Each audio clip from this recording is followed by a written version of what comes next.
Welcome to another episode of Adaptation Podcast Blog, your main stop for all things adaptation. I'm your host, Dorin, and it's October, so you know what that means. Right, Freddy? Or should I say ready, Freddy? As some of you may already know, last month we lost one of the great visionaries of horror, writer and director Wes Craven. What you may not know, however, is that he directed a lot less films than people think. Why is that?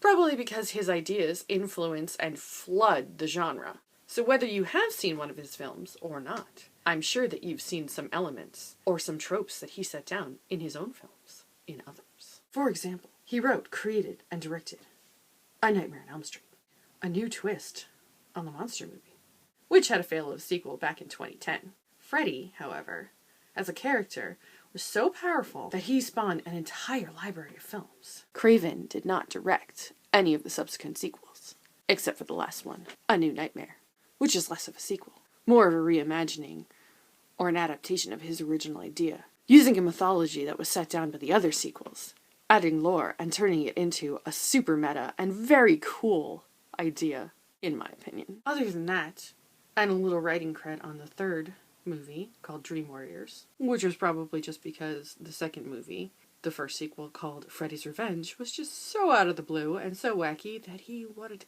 kind of put it back on track. I can understand that. But besides those, it means that out of 9 films that starred our good old friend Freddy, 6 of them are actually adaptations on his canon and his characters and his idea.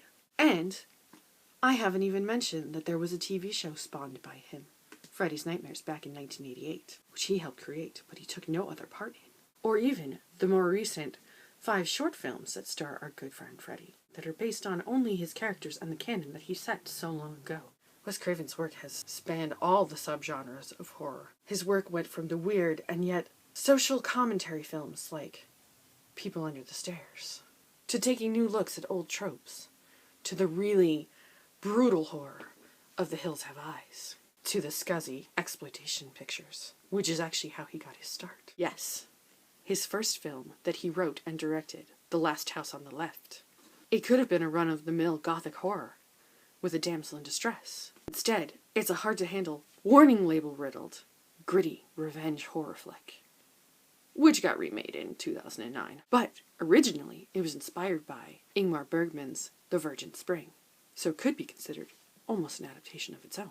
This, of course, opened up the door for a whole subgenre of gritty horror, either on the revenge side or just being crazy brutal. It led to films like I Spit on Your Grave, and even the Texas Chainsaw Massacre. And it's very unlikely that our infamous torture porn of the 2000s, like Hostel and Saw, would have been made without The Last House on the Left. In his third decade, he resurrected the 70s slasher movie, but turned it on its head. He took the tropes of horror and the laws and turned them against themselves in this highly self-aware and rule-bending film that everybody knows as Scream. I feel that this film led to other interesting meta-horror movies like Cabin in the Woods, which was directed by Sam Raimi, who, funnily enough, had a running joke with Wes Craven that they were bitter rivals and didn't like each other, which was not so. But it was fun to think. Scream has also led to its own TV series, which Wes Craven helped create and was an executive producer on.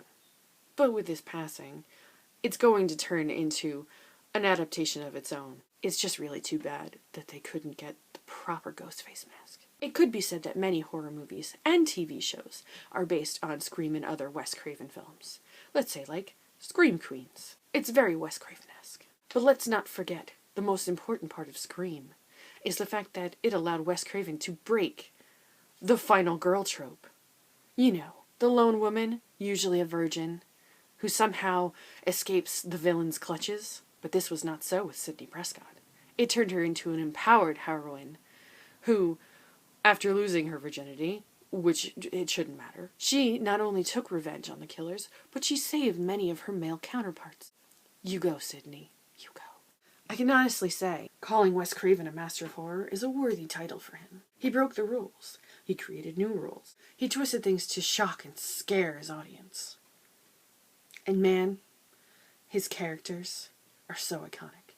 Who doesn't know Freddy Krueger, the demonic murderer with razor blade gloves, who kills kids in their dreams. And of course, as I was saying before, Ghostface. Who doesn't know Ghostface? He may just be a man behind a mask, but it could be anybody behind that mask. And that personifies the evil that is in us all. And that's fantastic. I'm here to wish you all a very spooky Halloween. If you have something to say, please remember to comment, and you can find us on all the major social media platforms. And of course, at adaptationpodcast.com, as always. Like, share, and subscribe for more adaptation goodies. This is Adaptation reminding you. Wait. Shh! Do you hear that? 1, 2, Freddy's coming for you. 3, 4, better lock the door. 5, 6, grab a crucifix.